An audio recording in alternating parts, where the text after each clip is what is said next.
Revenge with Karen. I knew something was off when Evan leaned against my cube wall like he owned gravity itself, sipping from his protein shake with that smug MBA smirk like he'd just reinvented logistics by adding emojis to Slack. "You really want to stay late again, Carol?" he said loud enough for the interns to hear. "It's Friday, not a shuttle launch. This isn't NASA. You're replaceable. That word hit the floor like a loose ceiling tile, and for a second, I just stared at him, my terminal screen still blinking with a live migration queue that he didn't even know existed. Behind him, one of the new hires, a kid with a haircut straight out of a TikTok thirst trap, snickered like Evan just dropped the mic. I didn't say anything. I just clicked save on the redirect script and calmly closed the window. Here's what Evan didn't know. Every Friday night for the last 7 years, I stayed late to run log sanitization, sync checks, and hotfix trials. The kind of maintenance that doesn't show up in team meetings or sprint boards, because nobody outside the server room even knows what unscheduled downtime buffer overflow risk means or cares. But they sure notice when trucks stop moving and warehouses can't scan outgoing pallets. That kind of silence, it screams. That week's job was a storage redirect, moving critical endpoints off a legacy node onto a cleaner distributed loop I tested in staging for 43 days. No fanfare, no applause, just cautious prep. Evan thought my late night request was about overtime. Hell, I would have done it unpaid if it meant avoiding a sink rupture on Monday. But when your daddy owns the company, and your last job was consulting at a startup that folded after 3 months, nuance isn't your strong suit. I calmly explained why it needed to be done after peak traffic. I even offered to document it fully. His response: he laughed and said, "You sysadmins always think the world ends without you. It won't. And maybe that's where it all really started. Not with the code, not with the Friday, but with that moment, that sentence where I realized they weren't just ignoring my work, they were daring it to matter." By the way, if you've ever had your entire project tank because someone in khakis thinks servers run on vibes and vision boards, go ahead and hit that subscribe button. And toss a like our way while you're at it. It helps more than you know, and trust me, this story, it only gets worse before it gets satisfying.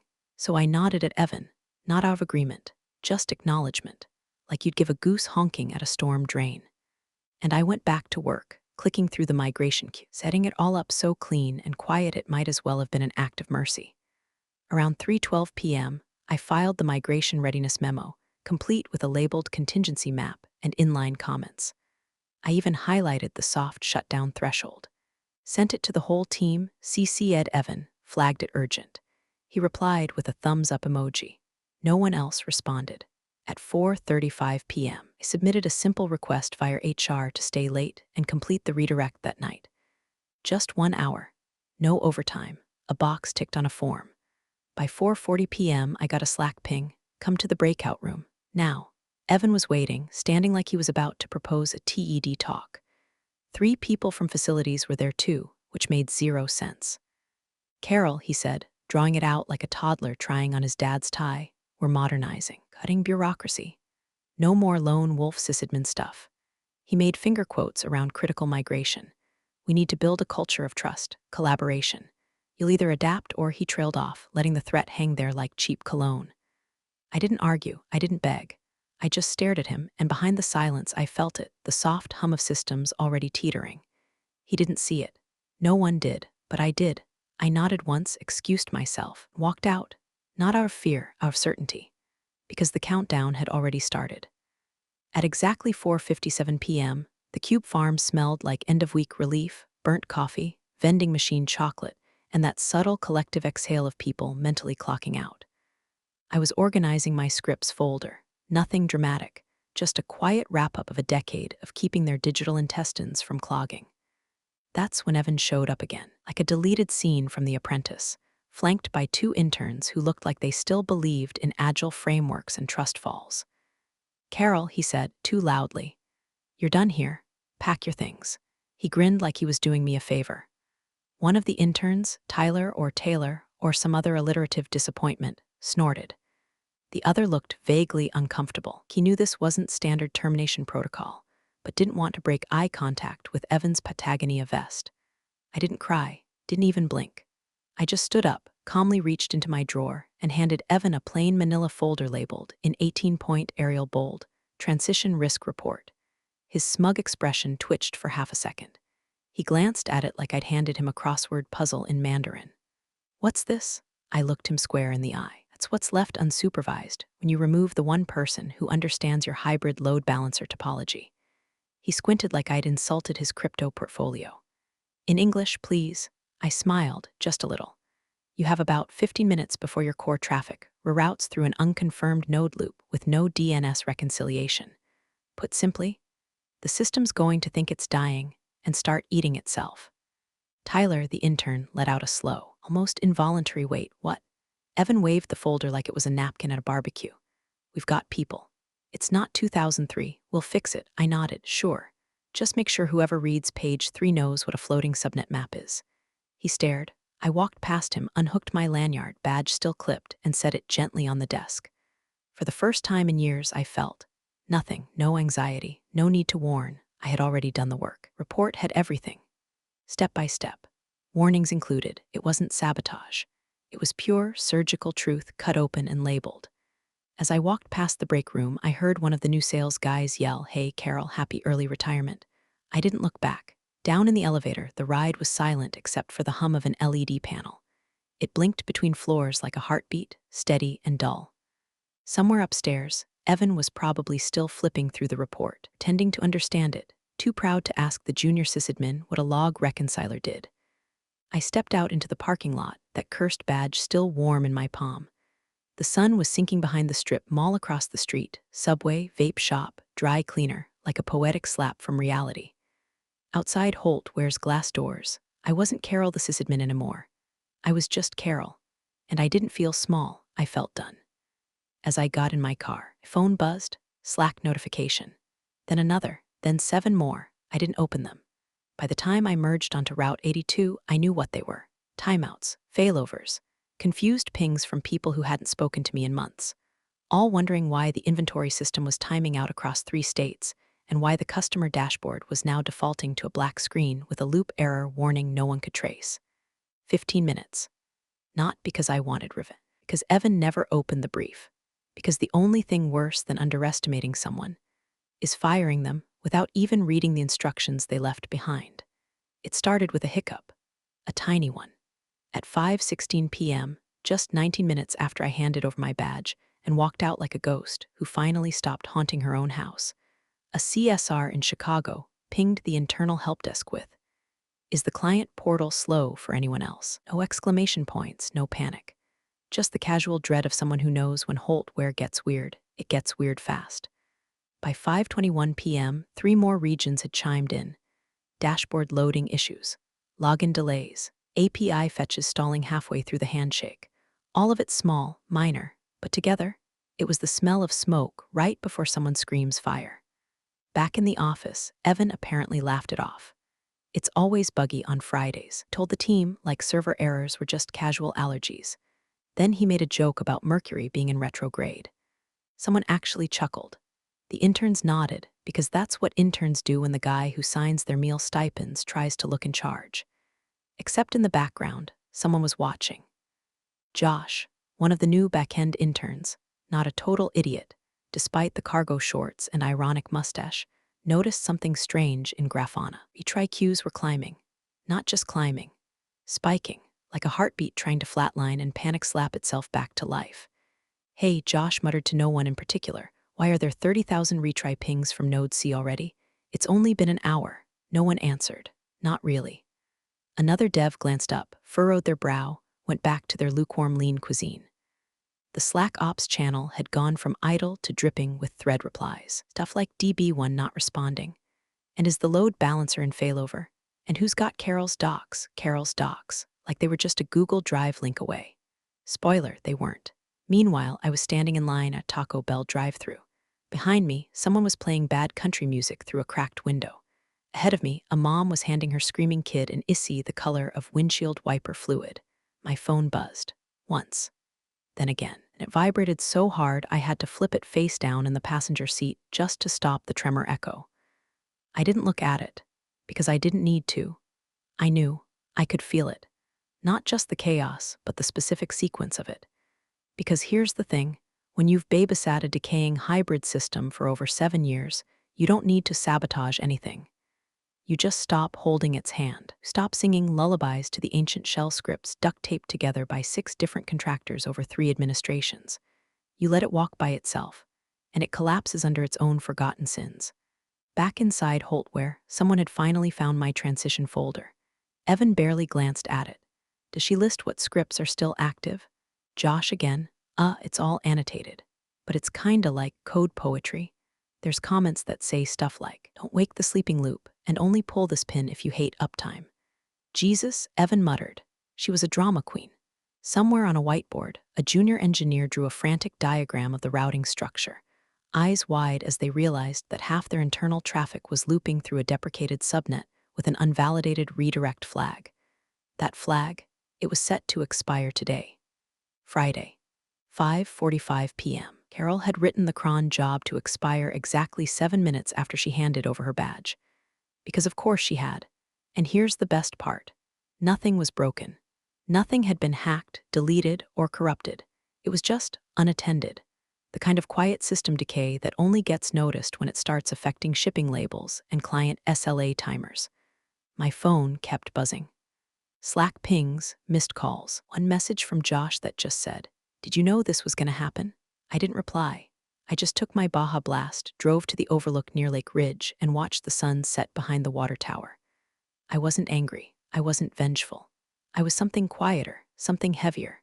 The kind of calm that comes after you've warned them, after you've left breadcrumbs in neon paint, and after they lit the damn trail on fire anyway. They thought I was replaceable, but I'd become the gravity. And without me, things were starting to float away. At exactly 6:02 p.m., the first truck driver called dispatch screaming that his tablet showed manifest missing and the barcode scanner wouldn't sync.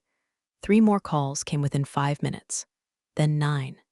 Then a full 52 incoming lines lit up red across Holtware's National Call Center like a Christmas tree on fire.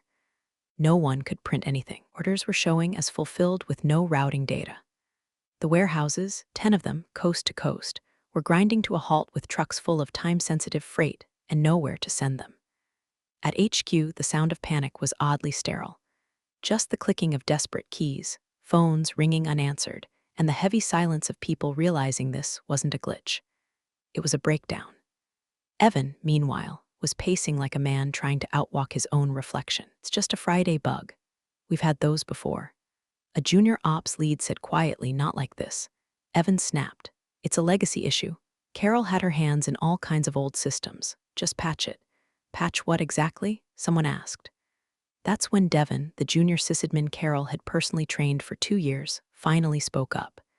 He'd been quiet all day, lurking in the background, trying to avoid the blast radius. But now his screen showed a cascade of error logs referencing a deeply buried script dependency. Heartbeat sync legacy 1422. JSON, I think she left something behind, Devon said, voice thin. Something intentional. Evan whirled. What do you mean intentional? Like a bomb? No, Devon said. Like insurance. He hesitated. Then opened his personal Signal app, one Carol had told him to install after an especially bad patch day 6 months ago. He scrolled past old snippets, old jokes, Carol's clipped, dry sarcasm. And then he typed, Carol, it's Devon, everything's failing. They're blaming legacy bugs. I found a script in Heartbeat Sync. It loops to line 1422, but it's encrypted. What am I looking at? Her reply came almost immediately. Check line 1422. That was it. No warmth. No instructions. Just 4 words. Devon obeyed. He opened the old script, scrolled past auto pings and deprecated fallback instructions. Then he hit 1422. It wasn't code, it was a comment. / if you're here, it means they cut me loose before I could finalize the redirect. This is the skeleton key, but use it wrong and it'll trigger a recursive failover. If you don't know what that means, stop now. Tell Evan to call me. If he refuses, walk. You're better than this. Devon's hand hovered over his mouse. Around him, people were yelling. One project manager was in tears because a retail client threatened legal action over a missed shipment window. Another exec was on speakerphone with a warehouse foreman shouting, just print something. Anything. Use paper towels if you have to. Evan stormed into the room. What's the fix? Devon didn't answer. Devon. He turned, finally, and said quietly, "She left documentation, but it's written like a riddle. If we guess wrong, the system loops itself into cold shutdown. I don't think she did it to hurt anyone. I think she did it to protect us. From you." Evan's face went red. "You think she's some kind of guardian angel? She's a disgruntled sysadmin with a god complex." "No," Devon said, standing slowly. "She's the only reason this place didn't fall apart sooner." At that moment, I was home. Not pacing, not smirking, just standing at my sink, washing out a coffee mug that still had the company's old logo from 2014. My phone buzzed again. Devon's message. I didn't open it, because all of this was the consequence they'd earned by ignoring not just my warnings, but my design. The system was still running on my spine. And now that I was gone, they were trying to read the bones without a map. They wanted fast fixes. But what I'd built wasn't a switchboard, living thing. And without care, it would rot exactly where it stood. They had the clues, they just didn't have me. The old man was chopping onions when his phone rang. Not his personal one, the legacy landline mounted next to the fridge, the one that hadn't rung in years unless someone at Holt were really, really screwed up. He wiped his hands on a dish rag and answered with the same voice he used when vendors tried to upcharge him on freight quotes. Calm, flat, dangerous. "Yeah, Dad," Evan's voice cracked. "We've got a situation." Of course they did. What kind? The staging database overwrote production. A long pause. "You mirrored staging onto production?" Evan's breath hitched. "It wasn't intentional. I think one of the redirect scripts didn't gate the push properly. Everything's crashing. Client files, logs, shipping manifests, all of it's just gone or jumbled. We can't tell what's real anymore." Father closed his eyes and said the quietest, coldest words to ever hit Evan's ego like a lead pipe. "Where's Carol?" Evan paused, then lied like he always did when cornered. "She quit." Another silence. This one longer, more lethal. "Carol doesn't quit," the old man said. Evan tried to recover. "No, I mean she left. Said she didn't feel appreciated or something. She had this attitude lately, like she was above everyone, refused to adapt to our new collaborative structure." "Did you fire her?" "She didn't say the word fired." "Jesus Christ, Evan. I have it under control." "No," his father said, voice now cutting through the phone like a bone saw. "You don't." Across town, I was sitting at my kitchen table, eating reheated chili from a thrifted mug, and watching a raccoon try to break into my trash bin for the third night in a row. The window was cracked open. Cold air drifted in. Somewhere on the street, a dog barked at absolutely nothing, like it knew the whole world was one bad packet away from collapse. My watch buzzed. Not a call, not a Slack message. Just a silent, coded ping. Node 7 fallback initiated. Manual override request denied. I smiled. Took another spoonful of chili. Watched the raccoon flip my trash lid like it owed him money. That was the third fallback attempt. The system had tried to fix itself. It followed the built-in contingencies I'd architected, hand-tuned, encrypted, and annotated with a deep-seated paranoia only 7 years of executive budget cuts and agile workshops could justify. The fallback failed because I'd disconnected the override keys before leaving. Not in malice, just in honesty. Because when they said I was replaceable, I believed them. I let go.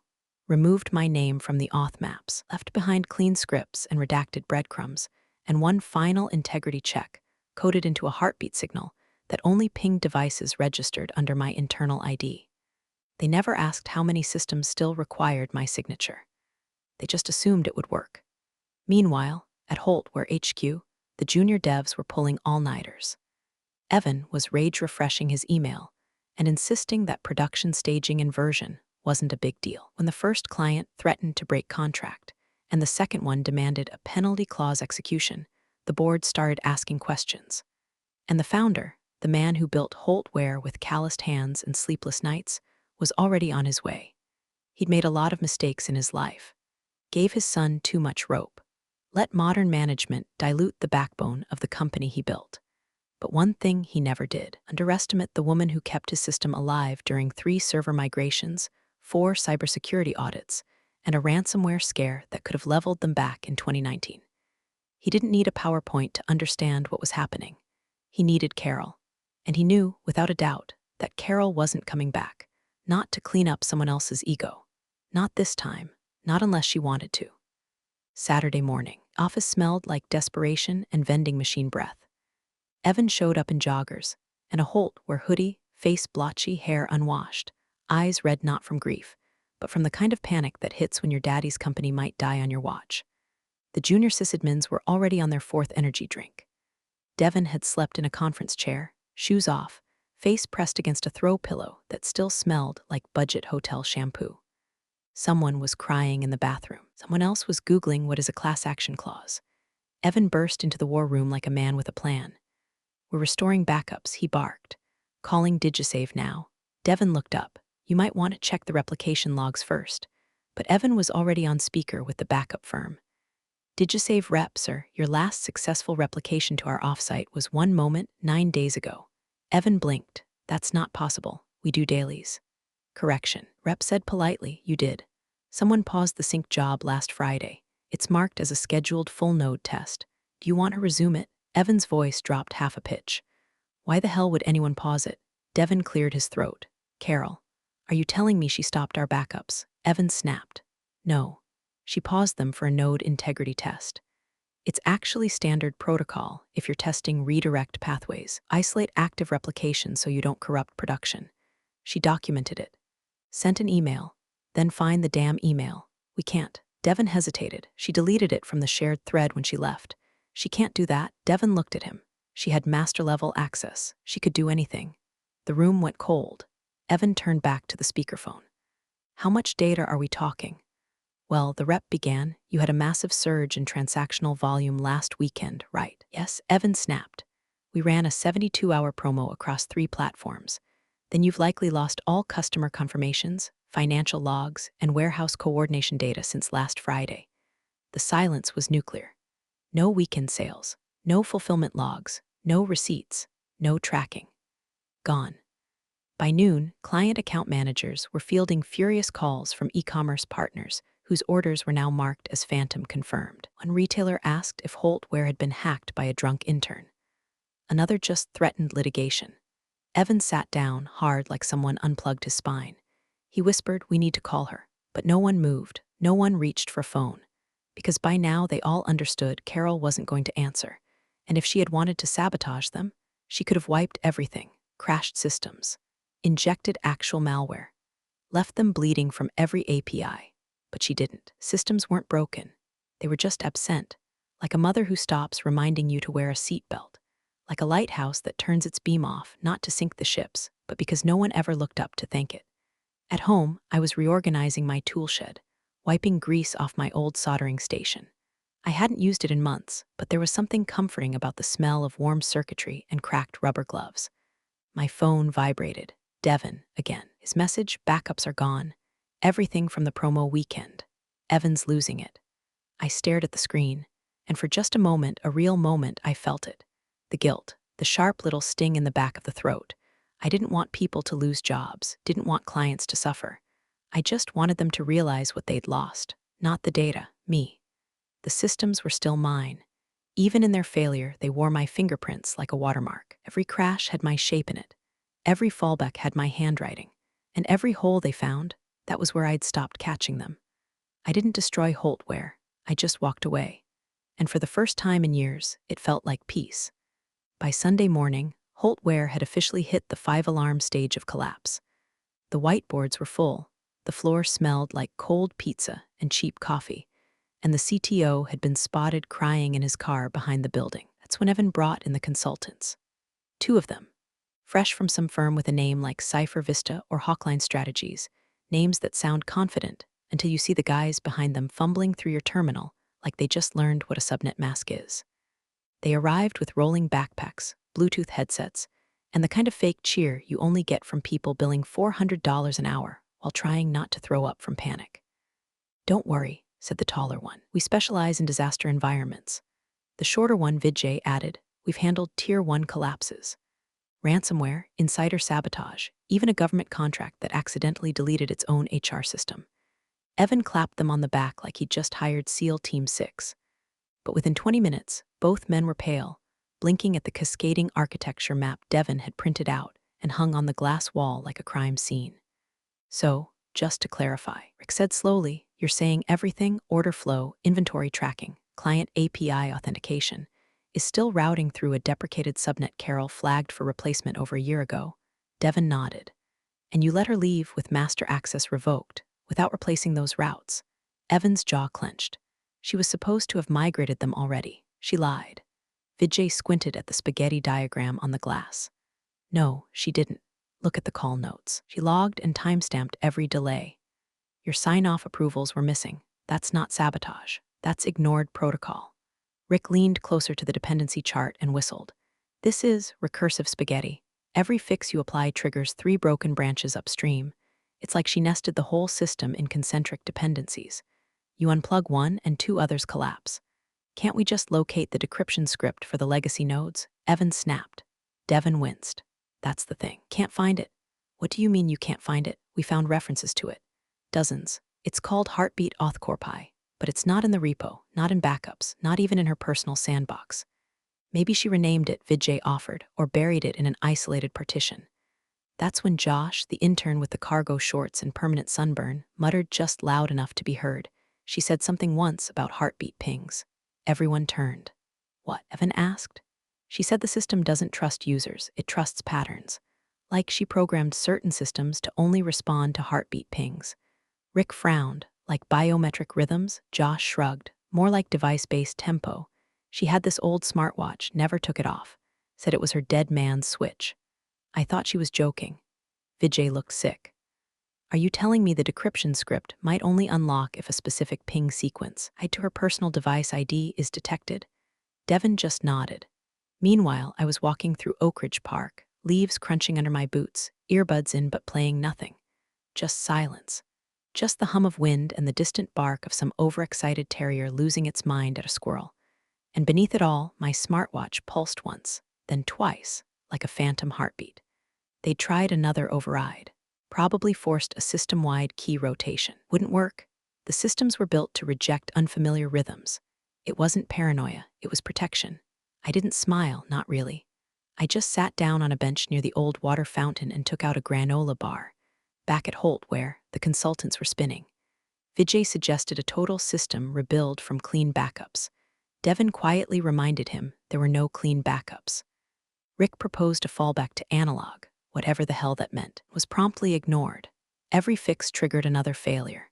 Every attempted reroute looped them back into a dependency Carol had either deprecated, encrypted, or never documented in full. Because she hadn't built the system to be immortal. She'd built it to be stewarded. And without her, it was rejecting them, like a body rejecting a transplant. They could patch, they could reboot, they could throw money at consultants until the sun exploded. But without the heartbeat, system would never trust them again. By 7:40 p.m. on Sunday, Holt Ware's boardroom smelled like nervous sweat and cold, rotisserie chicken from a failed catering tray. The emergency meeting was called with 6 hours' notice. Half the members were still in travel clothes. One wore mismatched socks, and the CFO looked like she hadn't slept since Q2.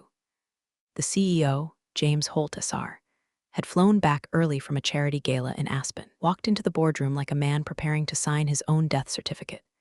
He didn't shake hands, didn't sit, just dropped his briefcase onto the table and asked, in the voice that once made venture capitalists gulp water too fast, who revoked Carol's cloud admin credentials. The room froze. Evan, who'd been trying to blend into a beige corner like a nervous fern, finally mumbled, I did. She was overstepping. James blinked once. Explain, she had control over everything, even things she wasn't assigned to. I asked her to delegate, but she wouldn't. She acted like she owned the infrastructure. Someone coughed, not a cold, a warning. That's when Madeline, the only board member who actually read the weekly risk assessments, pulled out a printed audit log.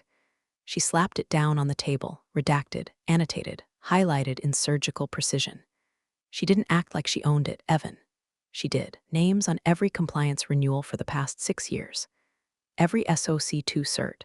Every multi-region deployment. Every vendor SLA.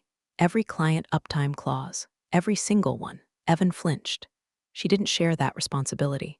She wasn't allowed to, Madeline snapped.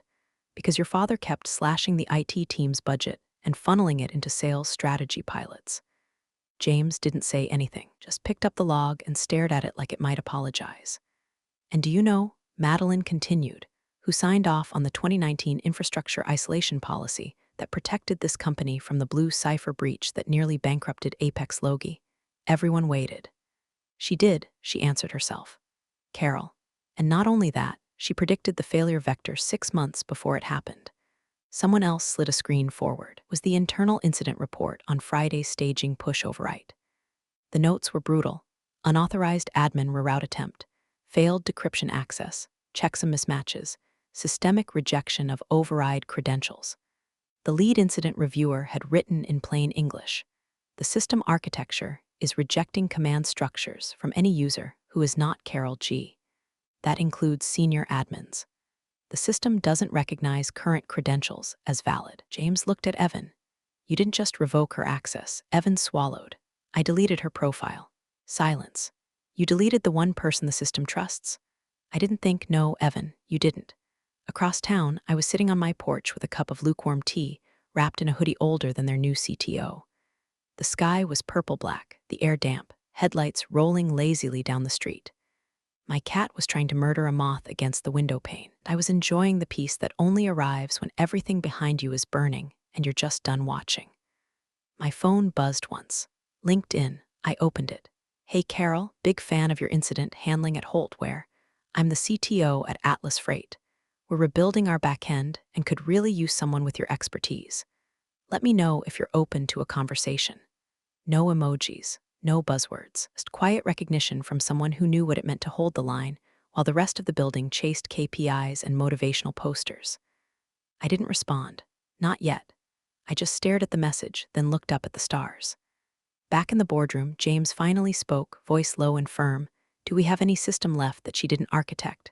Devon, who'd been brought in to answer tech questions, swallowed hard. No, sir. Even the ones she didn't build. Run through the ones she did. So what can we recover? Devon hesitated, whatever she documented. And what if she didn't? Then we can't. James stood there for a long moment. Then he slowly sat down at the head of the table. And the truth finally hit all of them at once. Carol hadn't been a technician. She hadn't been support. She hadn't been replaceable. She was the system. They just hadn't noticed until she was gone. Monday morning started not with a crash, with a blink, a soft, polite system notification. It didn't scream. It didn't flash red or shake anyone's screen. It simply appeared across every terminal, every client dashboard, every internal monitor like a church bell that rings once before the fire consumes the steeple. Node authentication failed. Master sync disabled. No option to dismiss. No retry button, just the words. And then, nothing. Devon was the first to notice the eerie silence. The room, usually full of beeps and clicks and the soft hum of transactional traffic, felt vacuum-sealed. Even the coffee machine had stopped hissing, like it too was holding its breath. He whispered, "What the hell just happened?" Rick, the overpriced consultant, looked like he'd just been slapped with a frozen trout. It's not just a failover, it's a root-level rejection. The system just shut the gates. Why would it do that? Evan barked. Vijay, pale and sweating, read the logs aloud. Heartbeat pattern invalid. Node trust revoked.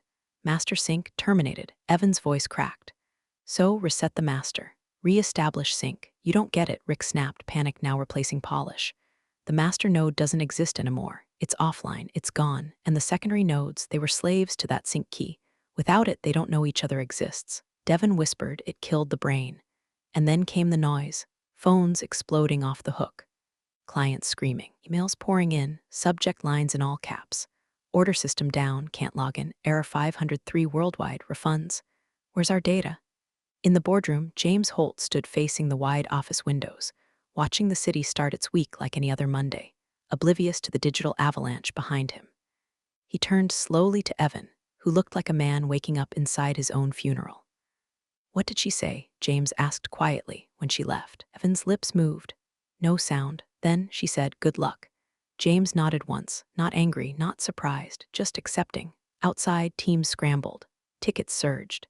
The consultants were muttering about disaster declarations and insurance clauses. Someone from legal asked about client indemnity. HR started drafting an internal email about unexpected challenges. But none of it mattered, because what shut down wasn't just a system. It was the system, one Carol held together with late nights and code rituals.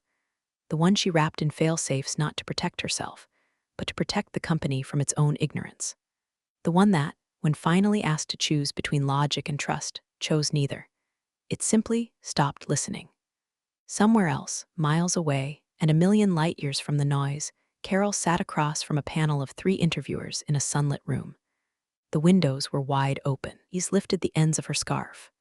The woman in the middle, a VP with kind eyes and no tech jargon in her questions, asked, "What was your role at Holtware?" Carol paused, not for effect, just to consider whether she even needed to answer that anymore. She smiled.